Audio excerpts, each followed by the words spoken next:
Bienvenidos hermanos y amigos al curso de Romanos y Gálatas, en esta oportunidad iniciando la lección 24 y conclusión de este curso, agradeciendo a Dios este momento que nos da y la oportunidad de dar por concluido esta serie de lecciones que han compuesto el curso de Romanos y Gálatas.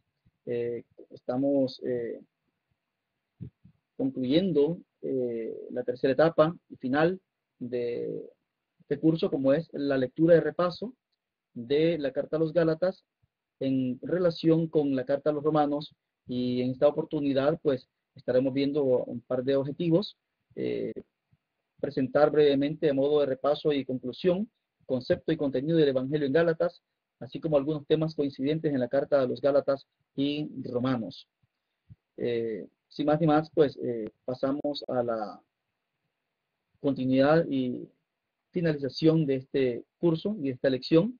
Tenemos el contenido del Evangelio. Realmente Pablo, tanto en Romanos y en Gálatas, ha presentado el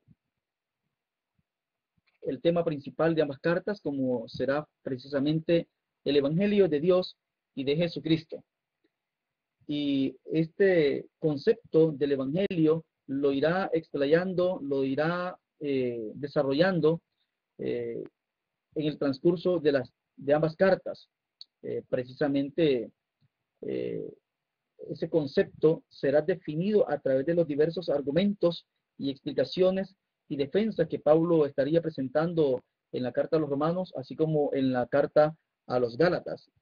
Pablo les dirá a los hermanos en Galacia, a través de esta carta, que realmente no hay otro evangelio como algunos han pretendido enseñar, y el cual es el concepto era el concepto de la justificación delante de Dios por las obras de la ley antes que por la fe en Jesucristo. Y Pablo le dice rotundamente que no, eso no es así. Realmente la justificación delante de Dios viene a efectuarse, y la salvación viene a efectuarse a través de la fe en Jesucristo sin ninguna obra de la ley. Ese evangelio es precisamente la iniciativa de Dios hacia el hombre, la iniciativa salvífica de Dios hacia el hombre, de enviar a su Hijo Jesús a poder entregarse a sí mismo por nuestros pecados y librarnos del presente siglo malo. Y definiciones como estas que presentamos en la lección anterior, pero que Pablo iría desarrollando en cada uno de estos argumentos. Presentamos aquí uno de los primeros conceptos, el concepto de la justificación y la justicia de Dios. La justicia de Dios no será sino el don gratuito de Dios hacia la criatura caída en la miseria del pecado. A partir del Edén, el hombre se sumió y se esclavizó al pecado como tal, y no había modo en que el hombre por sí mismo pudiese presentarse delante de Dios como justo. Esta iniciativa de poder salvar al hombre y rescatar al hombre viene y se inicia de parte únicamente y primeramente de parte de Dios, como bien diría el apóstol Pablo en el capítulo 4. Pero ahora ya que conocéis a Dios, o más bien que sois conocidos por Dios, encontramos entonces que es Dios quien ha tomado la iniciativa de salvar al hombre de el pecado, salvar al hombre y declararlo en este concepto jurídico como justo delante de su presencia, pero única y solamente a través de la persona de Jesús. Capítulo 2, versículo 15, leemos acá: nosotros, judíos de nacimiento y no pecadores entre los gentiles, sabiendo que el hombre no es justificado por las obras de la ley, sino por la fe de Jesucristo. Capítulo 3, versículo 8, encontramos otro concepto, o más bien otra forma de decirlo: sabed por tanto que los que tienen fe, estos son hijos de Dios. Capítulo 3, versículo 8, versículo 24, encontramos igualmente acá: de manera que la ley ha sido nuestro guía para llevarnos a Cristo, a fin de que fuéramos justificados por la fe. El hombre entonces justificado solamente por la fe en Jesucristo y no por las obras de la ley. La buena noticia que Pablo trae, el evangelio que Pablo viene anunciando, es que ya no es necesario que el hombre crea y piense que es justificado por las obras de la ley. Capítulo 3, versículo 20 de Romanos, dice Pablo, porque por las obras de la ley ningún ser humano será justificado delante de Dios o delante de él, ya que por medio de la ley es el conocimiento del pecado. Versículo 23, por cuanto todos pecaron y están destituidos de la gloria de Dios y son justificados gratuitamente por su gracia. La justificación que se pretendía en el Antiguo Testamento era ser inquirido delante de un tribunal humano y tras la Inquisición poder declarar al hombre culpable o justificado. Pero esa justificación que se daba en ese tribunal humano era tan solamente el poder ser librado de la muerte física, pero no así verse librado espiritualmente delante de la presencia de Dios. En la actualidad, con el Evangelio y la buena noticia y contenido de ese Evangelio, es precisamente que el hombre es justificado, es presentado justo delante de Dios a través de la persona de Jesucristo. En el capítulo 3, versículos 11 y 12 se presenta la ineficacia de las obras de la ley para ser justificados delante de Dios. Esa es otra manera de presentar ese contenido del Evangelio. Realmente ya no es la ley y nunca realmente fue la ley quien justificaba al hombre, sino la fe y solamente la fe y ahora la fe en Jesucristo. La fe en aquel Evangelio que había sido anunciado previamente a través de los profetas, evangelio que trata acerca de nuestro Señor Jesucristo, afirma Pablo en Romanos capítulo 1, versículo 3. Es justamente en esa fe y en esa fe en Jesús en quien podemos ser justificados y se presenta así la ineficacia de la ley. En el capítulo 1, versículo 4 de Gálatas, encontramos acá que Cristo ha sido presentado como ofrenda vicaria, se ha presentado a sí mismo como sacrificio vicario, como ocupando el lugar nuestro delante de Dios, el cual se dio a sí mismo por nuestros pecados para librarnos del presente siglo malo.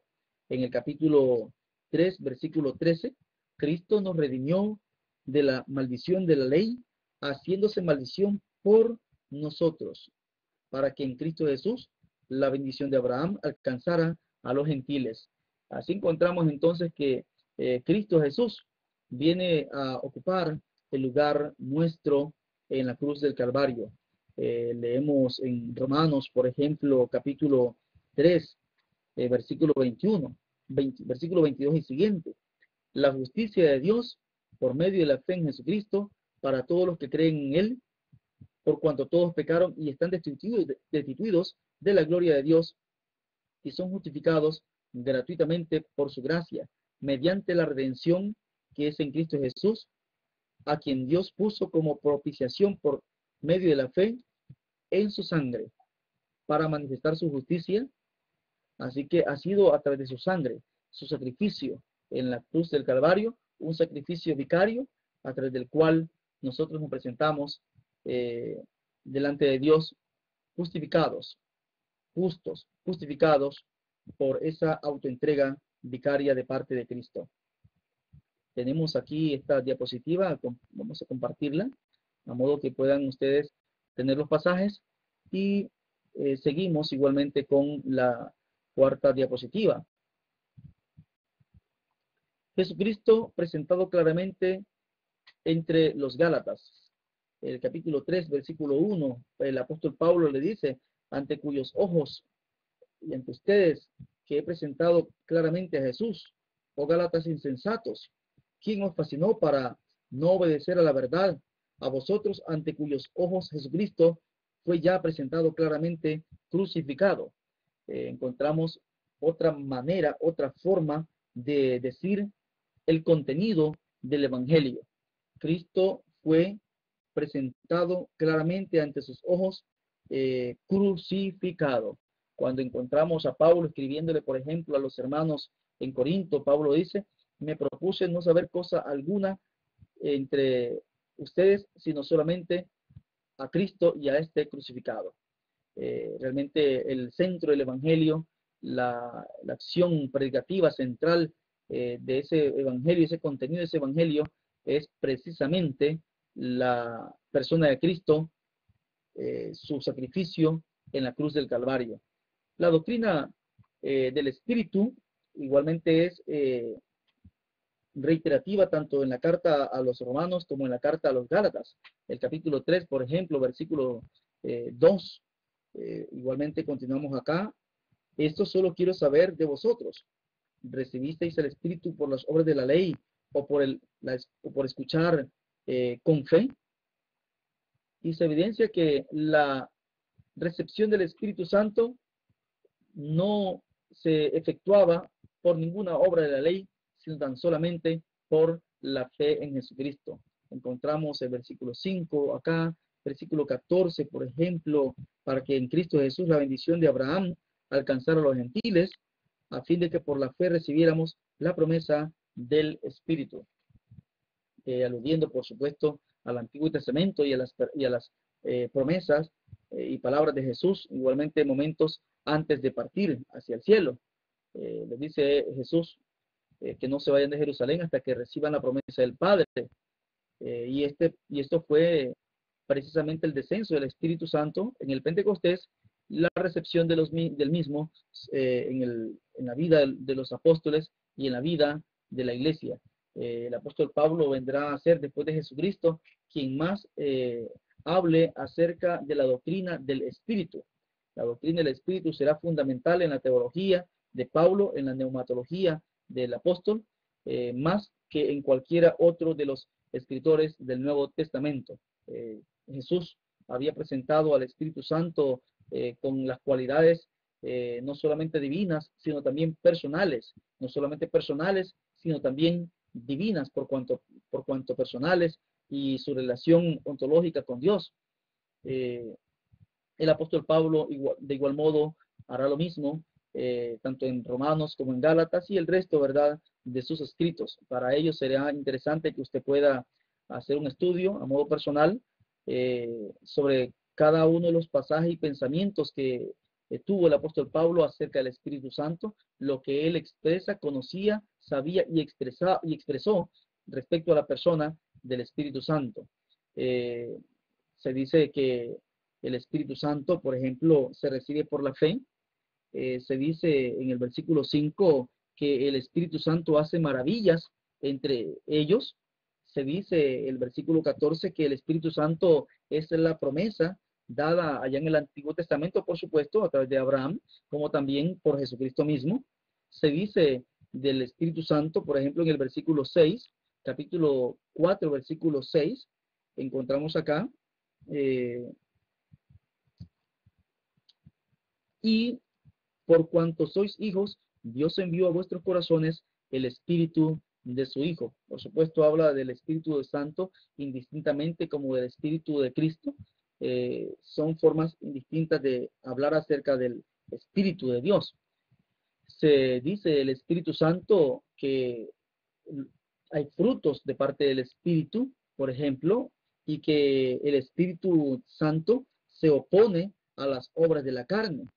Capítulo 5, versículo 16 al versículo 25, encontramos ahí elementos que se contraponen a la naturaleza santa del Espíritu, como de igual modo en el versículo 22 y siguiente se plantean elementos que Pablo presenta como fruto del Espíritu. La recepción del Espíritu no por las obras de la ley, sino por la escucha con fe. Se habla de la promesa del Espíritu Santo, mencionábamos. Quiero presentar acá este otro cuadro. Contamos acá. Hay muchos pasajes que podemos tener acá en cuenta. Por ejemplo, versículos tanto en la carta a los romanos. Pueden mirar ustedes acá. Voy a ampliar un poco más esto.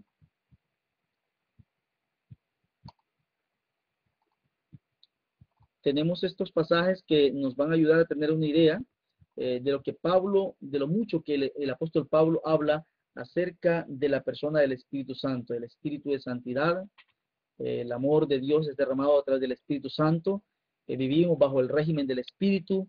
Vivimos conforme o debemos vivir conforme o de acuerdo a la voluntad del Espíritu, a la ley y el régimen del Espíritu. Se habla de aquellos que viven bajo la guianza del Espíritu, son del Espíritu. Se habla del ocuparse del Espíritu, lo cual implica vida. Se habla de aquellos que viven según el Espíritu. Se habla del Espíritu de Dios que vive en vosotros. Se habla del Espíritu de Dios que levantó a Jesús de entre los muertos.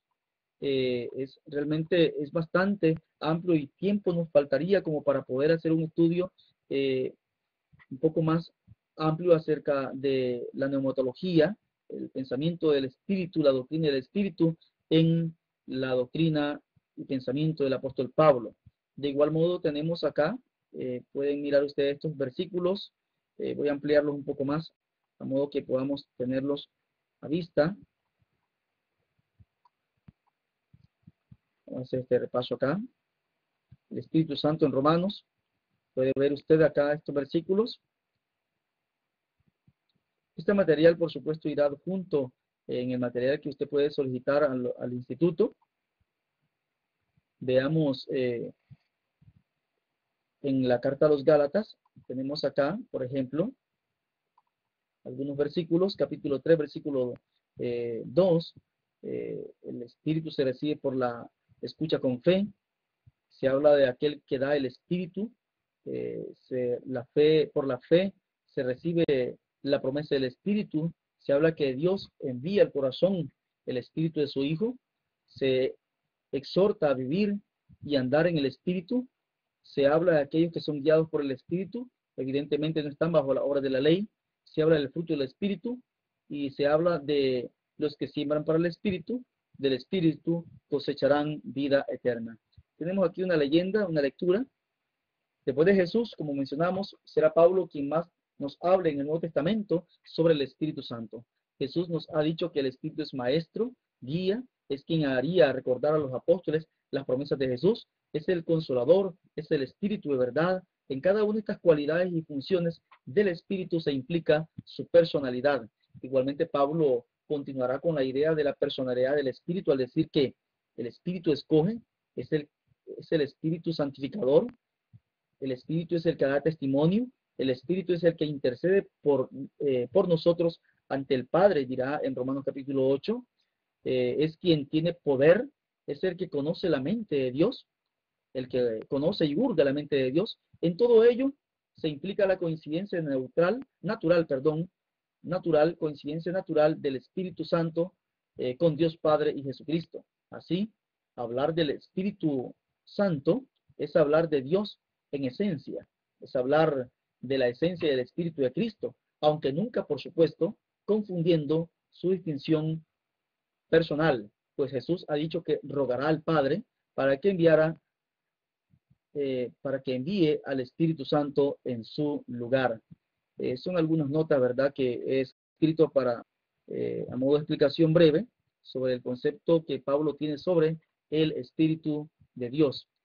Tenemos entonces acá nuevamente la diapositiva que usted puede tener, compartirla.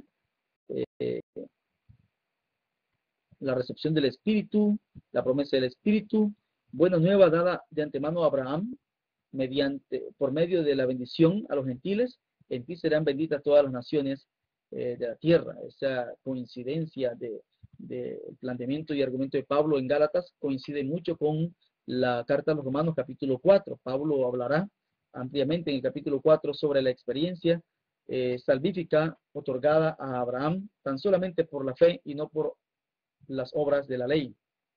La tesis divino-veterotestamentaria.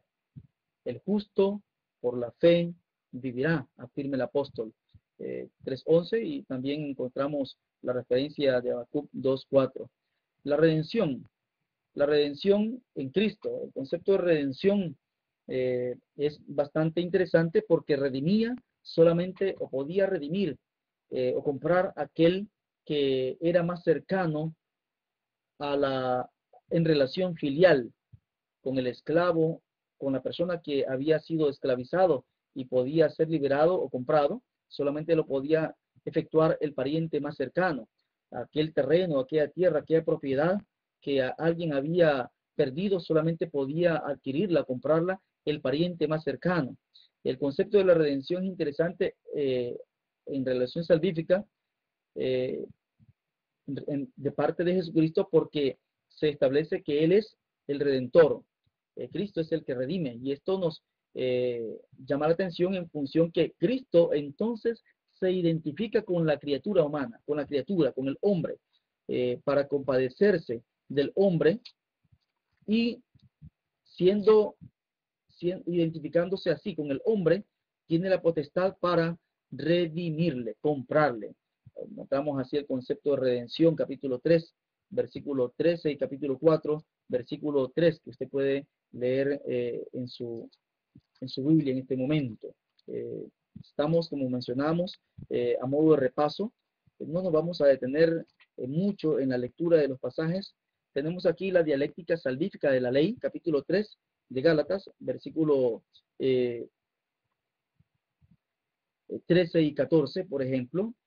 Cristo nos redimió de la maldición de la ley, haciéndose maldición por nosotros, pues está escrito: maldito todo el que es colgado en un madero, para que en Cristo Jesús la bendición de Abraham alcanzara a los gentiles, a fin de que por la fe recibiéramos la promesa del Espíritu. Curiosamente, de esa ley que era maldición para el hombre, precisamente de esa ley que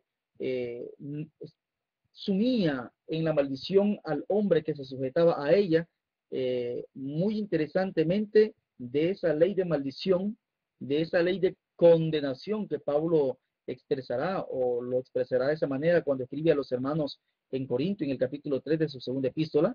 Esa ley de condenación, esa ley de maldición, es a través de la ley, por el acto sacrificial de Cristo, bajo esa misma ley, haciéndose maldición, en quien a través de Cristo y por la maldición de la ley, nosotros recibimos salvación, vida eterna, redención. En eso encontramos, por supuesto, en este caso, la dialéctica. De la muerte surge la vida.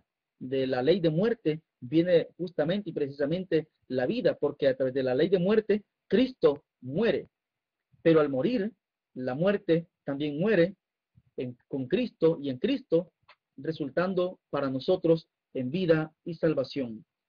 Cristo nos redimió de la maldición de la ley, haciéndose maldición por nosotros al ser colgado en un madero, para que en Cristo Jesús la bendición de Abraham alcanzara a los gentiles, a fin de que por la fe recibiéramos la promesa del Espíritu. Nosotros hemos creído en ese sacrificio expiatorio, vicario de Cristo por nosotros en la cruz, y al creerlo, entonces nosotros recibimos así, de este modo, la bendición de aquello y a través de aquello, por la persona de Cristo, que se hizo maldición por nosotros, de acuerdo al concepto de la ley. La ley, medio predicativo del Mesías, capítulo 3, versículos 19 al 24. Curiosamente, la ley que era para señalar el pecado, que fue dado con el propósito de poder señalar e imputar y servir como elemento jurídico regulador de la vida ético, moral y espiritual de los judíos, de los israelitas en el Antiguo Testamento. Esa ley que era ley de condenación y ley de muerte, precisamente en esa ley encontramos la direccionalidad y el señalamiento hacia la salvación. La ley, medio predicativo del Mesías, como bien lo habría dicho el apóstol Pablo cuando escribe a los hermanos en Romanos capítulo 10. Pablo les dice a ellos que el fin de la ley es Cristo, porque dice el texto aquí de Romanos capítulo 9, versículo 30 y siguientes. ¿Qué pues diremos? Que los gentiles que no iban tras la justicia han alcanzado la justicia, es decir, la justicia que es por fe, mientras Israel, que iba tras una ley de justicia, no la alcanzó. ¿Por qué? Porque iban tras ella no por fe, sino dependiendo de las obras de la ley. De modo que tropezaron en la piedra de tropiezo. El fallo de los judíos no fue ver la esencia de la ley, sino la letra de la ley misma. Los israelitas en el Antiguo Testamento se enfrascaron más que en el contenido, en la esencia, en el mensaje profundo de la letra. Lamentablemente, más que enfrascarse en ello, tristemente se enfrascaron en la letra como tal, más que en el contenido, más que en la esencia que señalaba y direccionaba hacia la persona de Cristo. Pablo lo dirá en esta sección de Gálatas capítulo 3, versículo 19 al versículo 29, que la ley ha sido nuestro guía. La ley fue la guía para los israelitas, para conducirlos y llevarlos a Cristo. Se presenta otro tema, hijos de Dios por la fe en Cristo Jesús. Lo hemos ya tratado en las lecciones anteriores. Es en Cristo Jesús, en su sacrificio. Ese evangelio se proyecta aquí en el capítulo 4, versículo 4 y siguiente. Realmente en Cristo Jesús nosotros venimos a participar de la filiación divina. Hijos de Dios por la fe en Cristo Jesús. Capítulo 3, versículo 26 afirma lo siguiente: porque todos sois hijos de Dios por la fe en Cristo Jesús. La fe en Cristo Jesús nos hace partícipes de la filiación divina, nos hace partícipes de la familia de Dios. Ese concepto de familia en capítulo 2 de Efesios nos habla un poco. Ustedes han venido a ser, dice acá, conciudadanos de los santos y miembros de la familia de Dios. ¿Cómo es eso que somos miembros de la familia de Dios? A través de la fe en Jesucristo. Al ser hermanos de Cristo, al constituirnos hermanos y coherederos de Cristo, nos constituimos por consecuencia lógica en hijos también de Dios. Dios nos ha hecho hijos dentro del Hijo. Dios nos ha hecho hijos dentro de la persona de Cristo, por la fe en el Cristo, en Jesús, en el Nazareno, en el crucificado, en el resucitado. Es en Él en quien nosotros entonces venimos a participar de esa filiación divina, de esa familiaridad, de esa familia intradivina. El capítulo 4, versículo 5 de Gálatas igualmente afirma, para redimir, Cristo vino para redimir a los que estaban bajo la ley, a fin de que recibiéramos la adopción de hijos. Este concepto de adopción ya lo encontramos en Romanos capítulo 8, versículo 14 al 17. Ya lo hemos hablado un poco en la clase pasada, y mencionamos el versículo acá que es parte, evidentemente, del contenido del Evangelio en Gálatas. El concepto en Cristo. Este concepto en Cristo es de suma importancia porque realmente estar en Cristo implica participar de la vida del Mesías, es participar de la vida de Cristo Jesús. En Cristo, dentro de.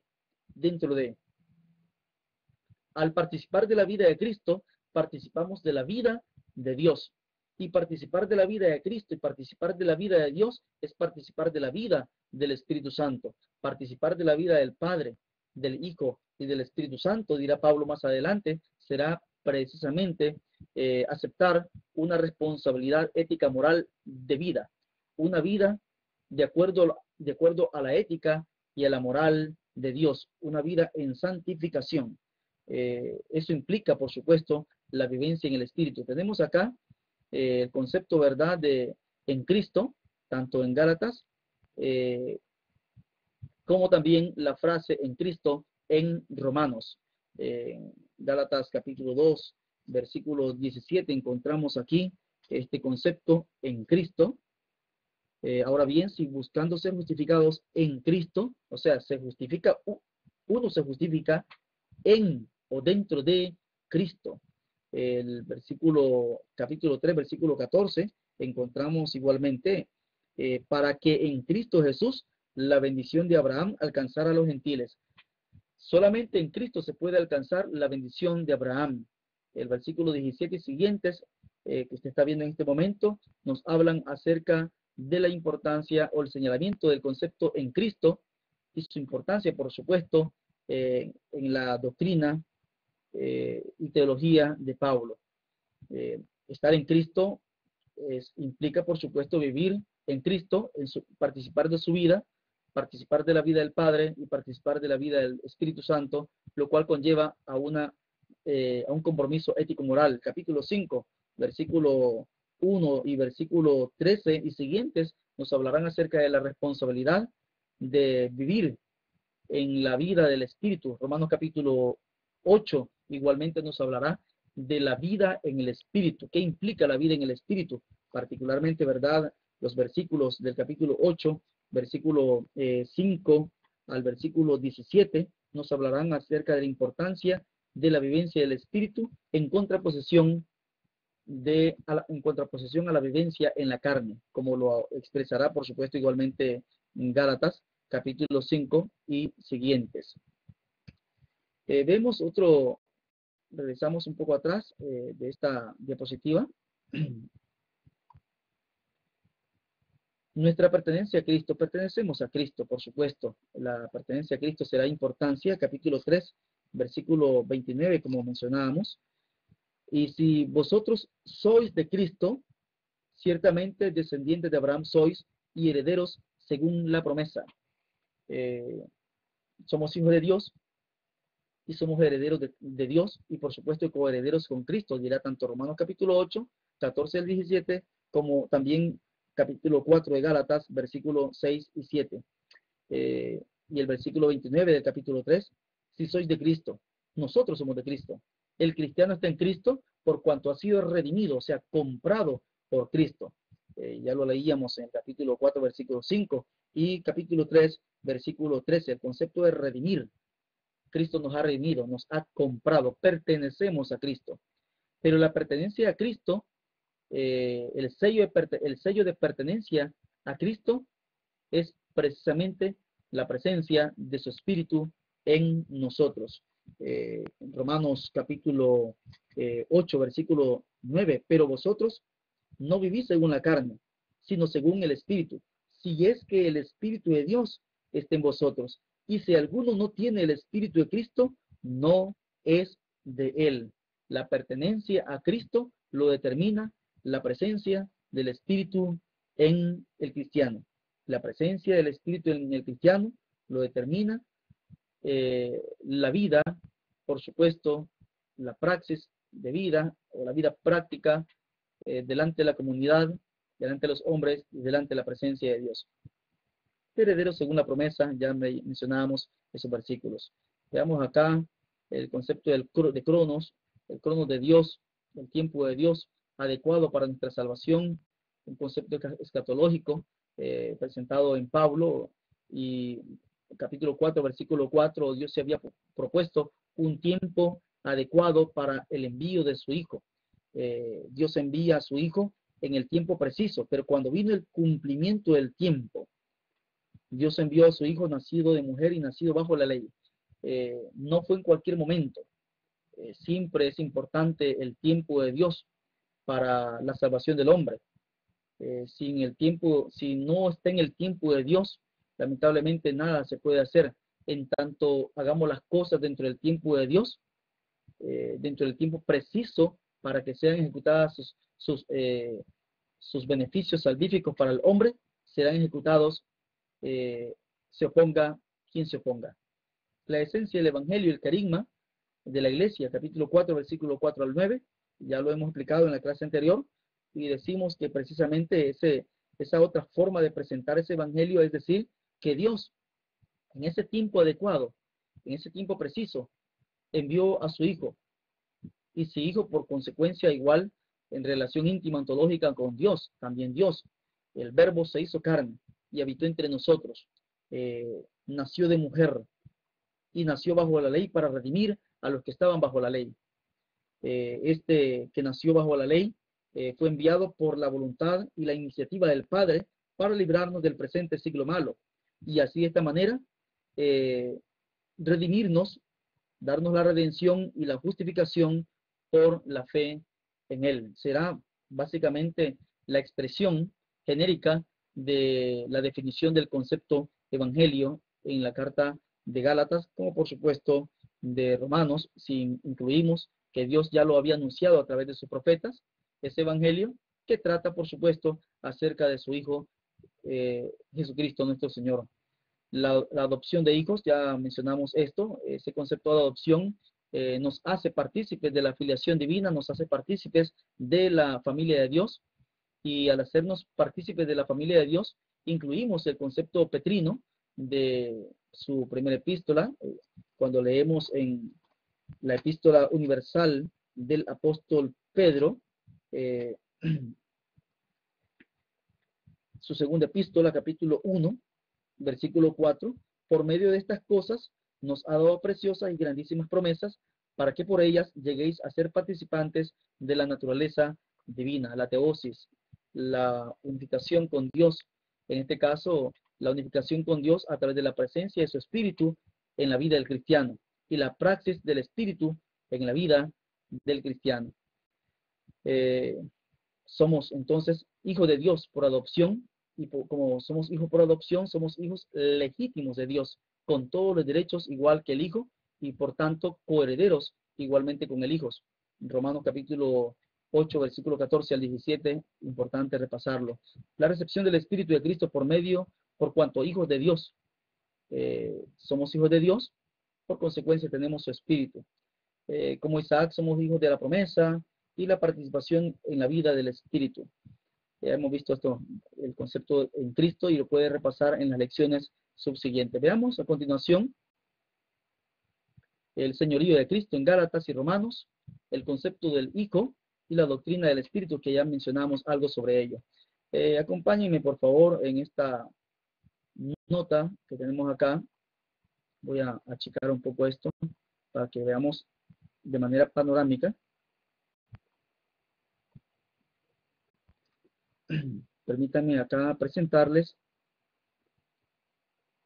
en este texto de Word el señorío de Cristo en la carta a los romanos. Tenemos, mire, bastantes pasajes donde el apóstol Pablo presenta ese concepto del señorío de Cristo, la autoridad de Cristo. El señorío de Cristo no será sino la presentación y la expresión de la divinidad de Cristo, su relación divinal con el Padre. Estoy agrandando un poco esto para que lo podamos apreciar mejor. Puede ver usted acá, ¿verdad? Romanos 1:13, nuestro Señor Jesucristo, el Curios, Señor Jesucristo, Jesús, Señor nuestro Señor Jesucristo, y así consecutivamente usted puede ver lo que Pablo tiene en mente cuando habla acerca del señorío de Cristo. Pablo en el capítulo 9, versículo 9 y siguientes: si confiesas con tu boca que Jesús es el Señor, dice el apóstol Pablo, el que confiesa esto obtiene la salvación. Quiero leerlo literalmente para tener la lectura precisa. Cerca de ti, versículo 8, pero ¿qué dice? Cerca de ti está la palabra, en tu boca y en tu corazón. Esta es la palabra de fe que predicamos. Si confiesas con tu boca que Jesús es el Señor y crees en tu corazón que Dios lo levantó de los muertos, serás salvo. Porque con el corazón se cree para justicia, pero con la boca se confiesa para salvación. Encontramos entonces que el confesar a Cristo como Señor era de suma importancia para aquellos que estaban en la iglesia en Roma, quienes estando en Roma tenían delante de sí a aquel que se llamaba el César, el emperador, y se atribuía a sí mismo y se decía a sí mismo que era también el Curios, el Señor. Tenemos aquí un par de versículos encontrados en Gálatas 1:13, 6:17 y 6:18. Igualmente encontramos el concepto del Curios. Tengo aquí unas notas que escribí para ustedes. Tanto en Romanos y Gálatas, el contexto del señorío está íntimamente ligada a la idea contrapuesta del señorío del César y la coincidencia divina y esencial de Jesucristo y Dios Padre. En la primera, a la idea común de que César es Señor, se contrapone la idea de que no hay otro Señor, sino únicamente Jesucristo. Él es el Curios, el Señor. La segunda idea de que el concepto de que César era Señor implicaba su divinidad por cuanto hijo de los dioses.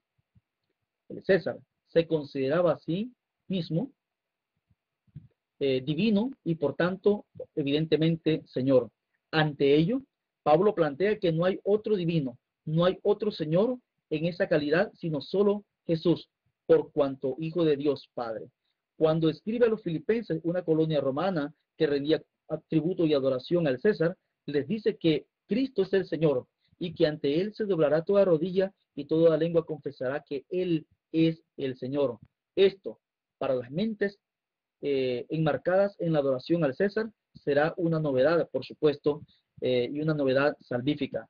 El término también envuelve la idea de coincidencia divina con el Jehová del Antiguo Testamento. Cuando Pablo y el Nuevo Testamento hablan acerca de Cristo como Señor, traducen el texto del hebreo al griego, refiriéndose a Jehová y aplicándolo a la persona de Cristo Jesús. Tenemos acá el otro concepto, presentándole acá algunos versículos, pasajes que nos ayudan a ver en Romanos.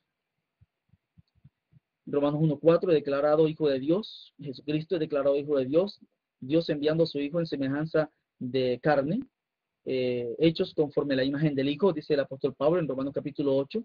El cristiano ha sido configurado conforme a la imagen del Hijo.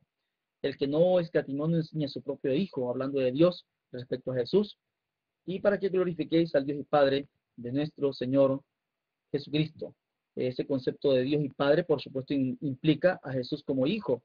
Pero encontramos también en Gálatas algunas referencias a Jesús como Hijo de Dios, revelar a su Hijo en mí.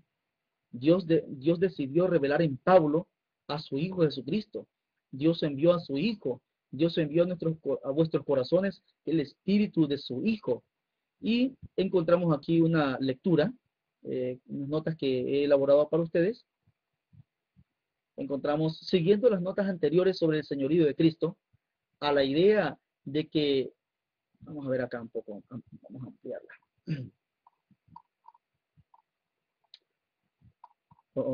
Vamos a ver.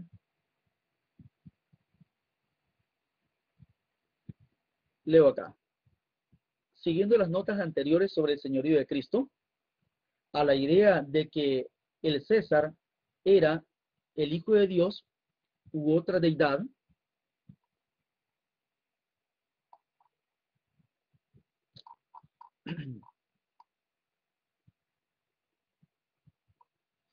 de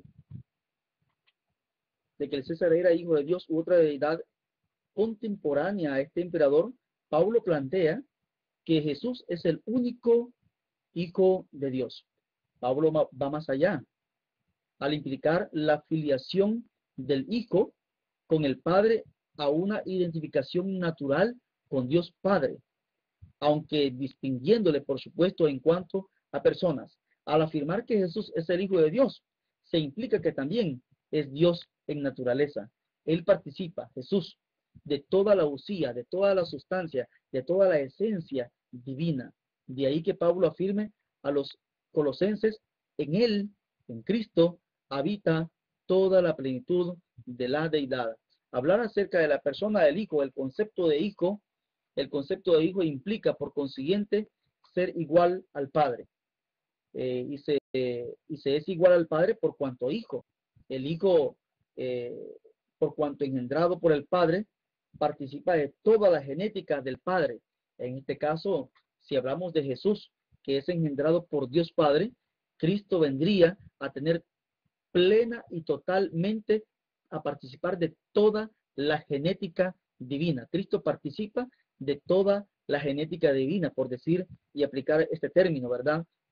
A modo que lo entendamos un poco mejor. Cristo es, al decir que Cristo es Hijo de Dios, se dice por definición que Cristo es también Dios.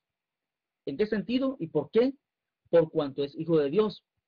¿Y qué es eso? Por cuanto es Hijo de Dios, por cuanto si es Hijo de Dios, luego entonces participa de toda la esencia del Padre, de toda la naturaleza del Padre. Diríamos, como mencionamos hace un instante, participa de toda la genética de Dios. De ahí que Pablo diría entonces a los hermanos en Colosa, Cristo participa de toda la plenitud de la divinidad. En Cristo habita corporalmente toda la plenitud, todo el pleroma divino está presente en la persona de Jesús. No hay nada en Cristo Jesús que no sea divino. Todo su ser, su persona como tal, es divina, participando, por supuesto, de su naturaleza humana, pero su esencia, su espíritu como tal, es total y completamente divino. Veamos acá, acompáñenme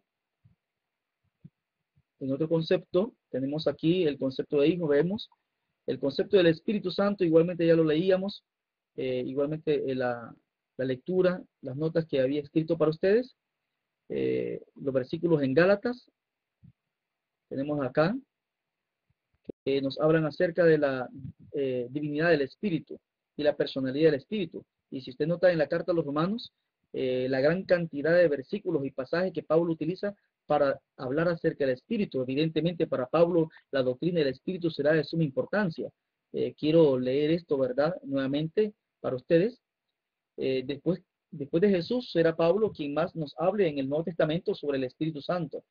Jesús nos ha dicho que el Espíritu es maestro, guía, es quien haría recordar a los apóstoles las palabras de Jesús, es el consolador, es el Espíritu de verdad. En cada una de estas cualidades y funciones del Espíritu se implica su personalidad. De igual modo, Pablo continuará con la idea de la personalidad del Espíritu al decir que el Espíritu escoge, es el Espíritu santificador, es el que da testimonio, es el que intercede por nosotros ante el Padre, es quien tiene poder, es el que conoce la mente de Dios. En todo ello se implica la coincidencia natural del Espíritu Santo con Dios Padre y Jesucristo. Así, hablar del Espíritu Santo es hablar de Dios en esencia, es hablar de la esencia del Espíritu de Cristo, aunque nunca confundiendo su distinción personal, pues Jesús ha dicho que rogaría al Padre para que enviara al Espíritu Santo en su lugar. Regreso acá para que tengamos una mejor panorámica de esta nota que leíamos respecto a el concepto del Hijo. Tenemos las notas en Gálatas, acá, el concepto del Hijo en Gálatas y el concepto de Hijo en Romanos. Romanos 1.4, 8.3, 8.29, 8.32 y 15.6. Y aquí tenemos una breve explicación acerca del concepto, ya leído. Y ustedes pueden tenerlo allí, ¿verdad?, como referencia y notas de estudio para el examen.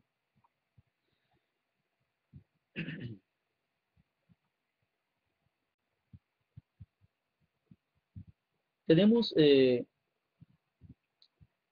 a continuación, permítanme presentarles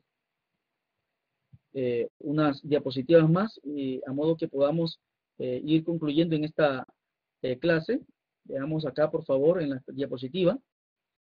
El Evangelio, el concepto. En la carta a los Romanos tenemos una serie de versículos que no vamos a leer, usted puede revisarlo en casa.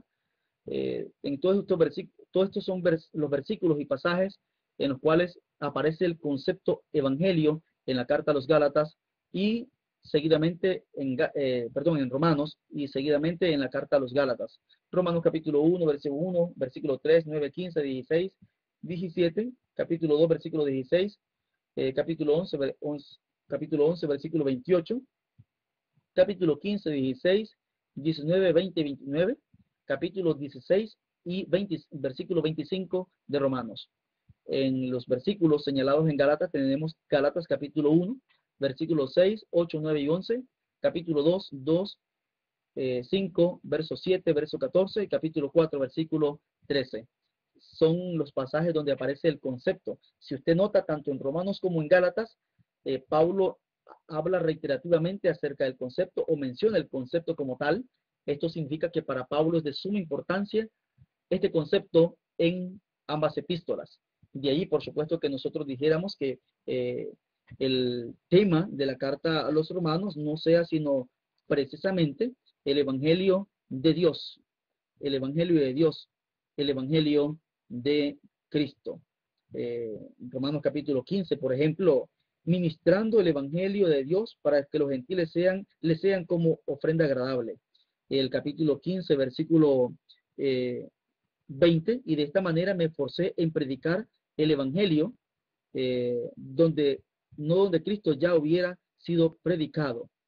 El Evangelio, por supuesto, de Cristo, versículo 19, parte B, de manera que desde Jerusalén y por los alrededores hasta el Ilírico, todo lo he llenado del Evangelio de Cristo. Igualmente, desde el inicio usted puede leer esos versículos.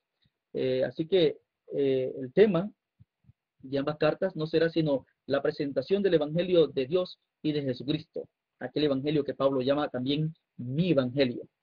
Tenemos aquí la definición, Gálatas 1, 3 al 4, capítulo 2, versículo 16. Realmente en cada uno de estos versículos, Pablo no estará haciendo sino definiendo el concepto evangelio de manera práctica. Ese evangelio dirá en el capítulo 1, versículo 3 al 4 de Gálatas, que es el cual, versículo 3, gracia y paz sean a vosotros de Dios Padre y de nuestro Señor Jesucristo, el cual se dio a sí mismo por nosotros, por nuestros pecados, para librarnos del presente siglo malo, conforme a la voluntad de nuestro Dios y Padre. Esa es una definición que Pablo hace acerca del Evangelio. Capítulo 2, versículo 16, sabiendo que el hombre no es justificado por la obra de la ley, sino por la fe de Jesucristo. Será otra manera de expresar el contenido del Evangelio. Veamos acá otros versículos que te puede comparar, capítulo 3, 13, versículo 14, capítulo 4, versículo 4 al 7, que Dios ha enviado a Jesucristo en el tiempo preciso para librarnos tanto de la ley y hacernos así hijos en adopción, dándonos su espíritu.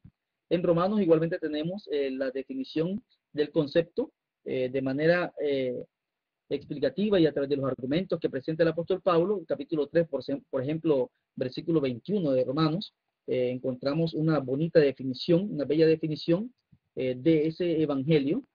Dice Pablo acá que aparte de la ley se ha manifestado la justicia de Dios, testificada por la ley y por los profetas, la justicia de Dios por medio de la fe en Jesucristo para todos los que creen en Él, por cuanto no hay diferencia.